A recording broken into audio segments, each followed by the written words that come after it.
Hello दोस्तों, नमस्कार। हमारे यूट्यूब चैनल PSMA टेक में आपका बहुत बहुत स्वागत है।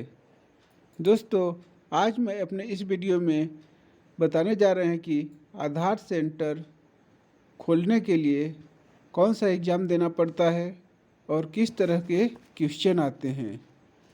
Step by step chapter wise कराने वाले हैं। ये पूरे क्वेश्चन न्यू पैटर्न 2022 पर आधारित हैं और ये वन लाइनर क्वेश्चन है और इसका PDF भी उपलब्ध है। वन लाइनर क्वेश्चन आपको किसी भी यूट्यूब चैनल में नहीं बताया गया है। तो दोस्तों, चलिए स्टार्ट करते हैं। वीडियो अच्छी लगे तो चैनल को सब्सक्राइब कीजिए। दोस्तों, इस तरह से हमारा चैप्टर 1 है। चैप्टर 1 में 30 क्वेश्चन है। इनमें से कम 5 से 10 क्वेश्चन एग्ज़ाम में आते हैं। 5 से 10 क्वेश्चन एग्ज़ाम में आते हैं। तो हम चलिए स्टार्ट करते हैं क्वेश्चन नंबर 1 से। क्वेश्चन नंबर 1 में है, आधार अधिनियम 2016 को पारित करके निम्नलिखित में से किसने UIDAI की स्थापना की? तो इसका आंसर है, भारत सरकार ने 2016 को 12 जुलाई 2016 को UIDAI की स्थापना की। फिर क्वेश्चन नंबर 2 में चलते हैं। UIDAI इलेक्ट्रॉनिकी और IT मंत्रालय के तहत वैधानिक प्राधिकरण के रूप में कब स्थापित किया गया था? तो ये 12 जुलाई 2016 को स्थापित किया गया था। क्वेश्चन नंबर 3 में चलते हैं। UIDAI जारी करने के लिए कौन सा संगठन जिम्मेदार है? तो इसके लिए स्वयं UIDAI ही जिम्मेदार है। इसका फुल फॉर्म होता है unique identification authority of India. और क्वेश्चन नंबर हम 4 में चलते हैं। इसमें दिया है कि आधार नामांकन अद्यतन या अपडेट विनिमय 2016 सरकारी राजपत्र में कब प्रकाशित हुआ था? तो ये 12 सितंबर 2016 को प्रकाशित हुआ था। इसके बाद हम क्वेश्चन नंबर 5 में चलते हैं। क्वेश्चन नंबर 5 में UIDAI क्यों बनाया गया था? तो UIDAI इसलिए बनाया गया था कि डुप्लीकेट नकली पहचान पत्र को ख़त्म करने के लिए, मजबूत तकनीक प्रदान करने के लिए और ऐसी पहचान प्रदान करना जिससे एक आसान लागत प्रभावी तरीके सत्यापित और प्रमाणित किया जा सकता है। क्वेश्चन नंबर 6 में है, आधार सृजन के लिए जनसांख्यिकी और बायोमेट्रिक दोनों हेतु निवासी के डेटा को कैप्चर करने की प्रक्रिया क्या है? तो ये नामांकन है। नामांकन से ही हम ये सब कर सकते हैं। क्वेश्चन नंबर 7 में है, आधार नामांकन अद्यतन प्रक्रिया से आपका क्या मतलब है? तो आंसर है, आधार अधिनियम के तहत ऐसे व्यक्ति को आधार संख्या जारी करने के उद्देश्य से नामांकन एजेंसियों द्वारा व्यक्तियों से जनसांख्यिकी और बायोमेट्रिक जानकारी एकत्र करने की प्रक्रिया है। तो इस तरह हम क्वेश्चन 8 में चलते हैं। क्वेश्चन 8 में दिया है, क्वेश्चन नंबर 8 में है कि नामांकन एजेंसी के द्वारा व्यक्ति को नामांकित करने के उद्देश्य से प्राधिकरण द्वारा प्राधिकृत या मान्यता प्राप्त कोई संस्था है? तो रजिस्ट्रार है।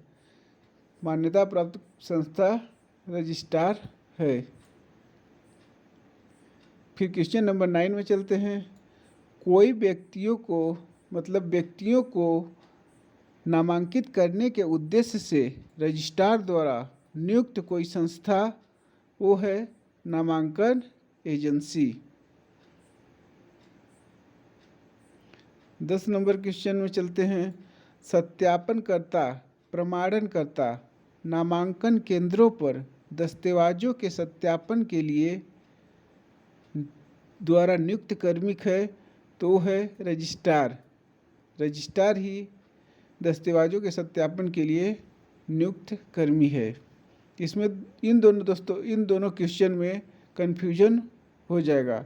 तो इसके लिए जहाँ पे रजिस्ट्रार दिया रहेगा आप वहाँ पे नामांकन पर टिक मारिएगा, और जहाँ पे नामांकन दिया रहेगा वहाँ पे रजिस्ट्रार पे टिक मारिएगा। यहाँ पे नामांकन दिया है तो यहाँ पे रजिस्ट्रार पे टिक मारिएगा।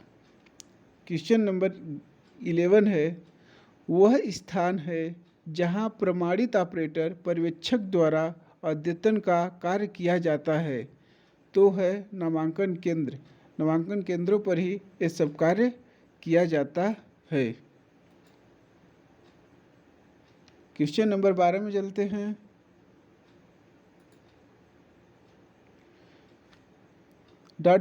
नामांकन केंद्रों पर नामांकन अद्यतन की प्रक्रिया निष्पादित करने के लिए नामांकन एजेंसियों द्वारा नियोजित एक प्रमाणित कर्मचारी है, वो है नामांकन पर्यवेक्षक। क्वेश्चन नंबर रिपीट करते हैं। नामांकन केंद्रों पर नामांकन अद्यतन या अपडेट की प्रक्रिया निष्पादित करने के लिए नामांकन एजेंसियों द्वारा नियोजित एक प्रमाणित कर्मचारी है, नामांकन पर्यवेक्षक। क्वेश्चन नंबर 13 है, एक व्यक्ति है जो रजिस्ट्रार और प्राधिकरण के साथ पंजीकृत है जो किसी ऐसे व्यक्ति की पहचान की पुष्टि करता है जिसके पास कोई वैध पीओआई और पीओए नहीं है। जिसके पास पीओआई और पीओए नहीं है वो परिचय करता ही उसका पहचान की पुष्टि करता है। पीओआई का होता है प्रूफ ऑफ आइडेंटिटी और पीओए का फुल फॉर्म होता है प्रूफ ऑफ एड्रेस। अब 14 नंबर क्वेश्चन में चलते हैं। निम्नलिखित में से कौन सुनिश्चित करता है कि केवल प्रशिक्षित और प्रमाणित व्यक्ति नामांकन अद्यतन प्रक्रिया का संचालन करते हैं? तो ये सब नामांकन एजेंसियां ही करती हैं। क्वेश्चन एक बार रिपीट कर देते हैं। निम्नलिखित में से कौन सुनिश्चित करता है कि केवल प्रशिक्षित और प्रमाणित व्यक्ति नामांकन अद्यतन प्रक्रिया का संचालन करते हैं? तो ये नामांकन एजेंसी ही करती हैं। क्वेश्चन नंबर 15 में ऑपरेटर पर्यवेक्षक की भूमिका के लिए प्रमाणन परीक्षा आयोजित करने के लिए जिम्मेदार हैं।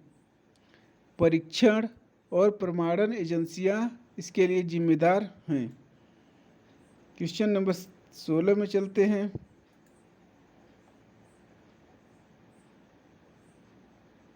क्वेश्चन नंबर 16 में दिया है एक व्यक्ति है जो रजिस्ट्रार और प्राधिकरण के साथ पंजीकृत है जो किसी ऐसे व्यक्ति की पहचान की पुष्टि करता है जिसके पास कोई वैध पीओआई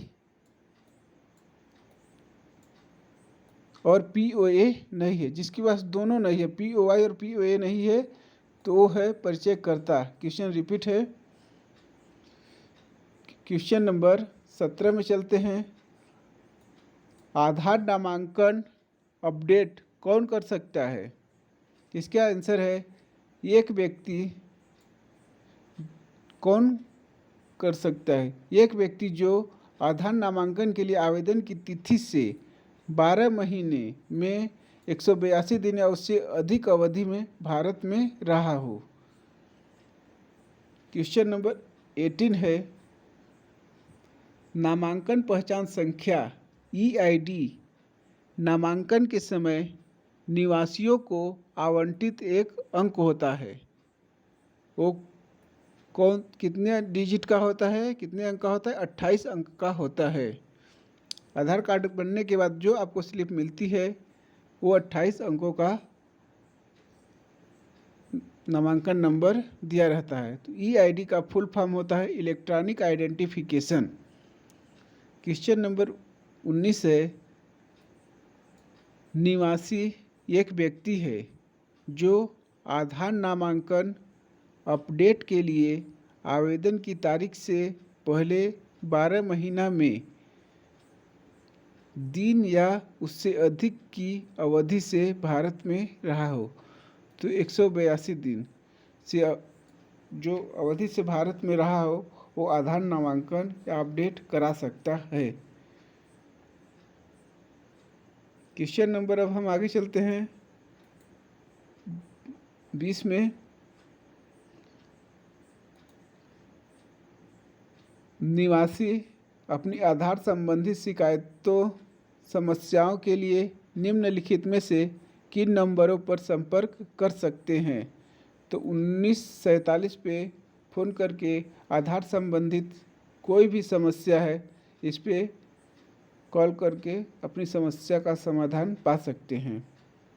क्वेश्चन नंबर 21 है, आधार एक विशिष्ट है क्योंकि दो निवासियों के पास एक जैसी आधार संख्या नहीं होगी। एक व्यक्ति का केवल एक ही आधार बनेगा। क्वेश्चन नंबर 22 है, 22 है, इनमें से कौन सा आधार के बारे में सही है? आधार सफल प्रमाणीकरण के द्वारा निवासियों की पहचान को सक्षम बनाना। क्वेश्चन रिपीट कर देते हैं, इनमें से कौन सा आधार के बारे में सही है? तो आधार सफल प्रमाणीकरण के द्वारा निवासियों की पहचान को सक्षम बनाता है। क्वेश्चन नंबर 23 में चलते हैं, निम्नलिखित में से कौन सा नामांकन सेटअप का घटक नहीं है? कंप्यूटर है, बायोमेट्रिक डिवाइस भी है, ये बम डिटेक्टर हमारा कंप्यूटर सेटअप का घटक नहीं है, स्कैनर भी है। तो ये तीसरा नंबर क्वेश्चन हो जाएगा। अब क्वेश्चन नंबर 24 में चलते हैं, निवासी के विशिष्ट पहचान के लिए आधार निम्नलिखित में से किसका उपयोग करता है? आधार बनाने के लिए किसका उपयोग किया जाता है? फर्स्ट में उंगलियों का निशान लिया जाता है और दूसरे में आँख की पुतली के निशान आइरिस स्कैन किया जाता है। फिर अब आगे चलते हैं क्वेश्चन नंबर 25 में,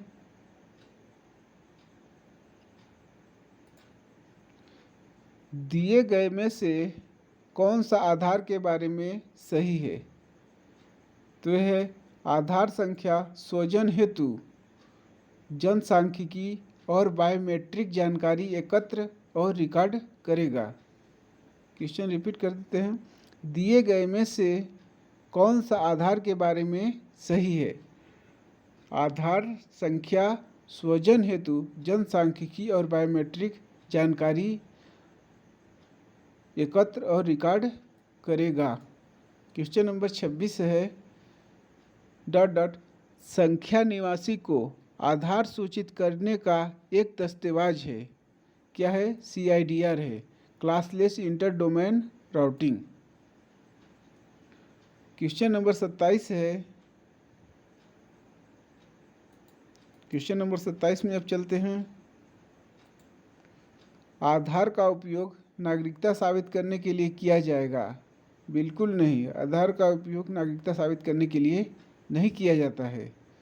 क्वेश्चन नंबर 28 में चलते हैं, आधार भारत के उन सभी निवासियों को दिया जाएगा जो आधार नामांकन अपडेट की अवधि से 180 दिन के लिए भारत में रह रहे हों। तो ये सच है। क्वेश्चन नंबर 29 है, आधार 15 अंकों की संख्या है। ये बिल्कुल झूठ है, आधार केवल 12 अंकों की ही एक संख्या होती है। आधार में केवल 12 अंक होता है। क्वेश्चन नंबर 30 है, UIDAI का दृष्टिकोण भारत के निवासियों को एक विशिष्ट पहचान और किसी भी समय कहीं भी प्रमाणीकृत करने के लिए एक डिजिटल मंच के साथ सशक्त बनाना है। बिल्कुल सच है। क्वेश्चन एक बार फिर रिपीट कर देते हैं, UIDAI का दृष्टिकोण भारत के निवासियों को एक विशिष्ट पहचान और किसी भी समय कहीं भी प्रमाणीकृत करने के लिए एक डिजिटल मंच के साथ सशक्त बनाना है। बिल्कुल सच है दोस्तों, वीडियो बनाने में बहुत मेहनत लगता है। पूरा टाइप करके वन लाइनर क्वेश्चन तैयार किया गया है। तो दोस्तों हमारे चैनल को सब्सक्राइब कर दें, अच्छे लगे तो लाइक कमेंट शेयर करें। कमेंट कीजिए, पहला वीडियो है आधार पर, जहाँ पे त्रुटि हुआ है माफ़ी चाहेंगे, और वीडियो को लाइक कमेंट शेयर करें। धन्यवाद।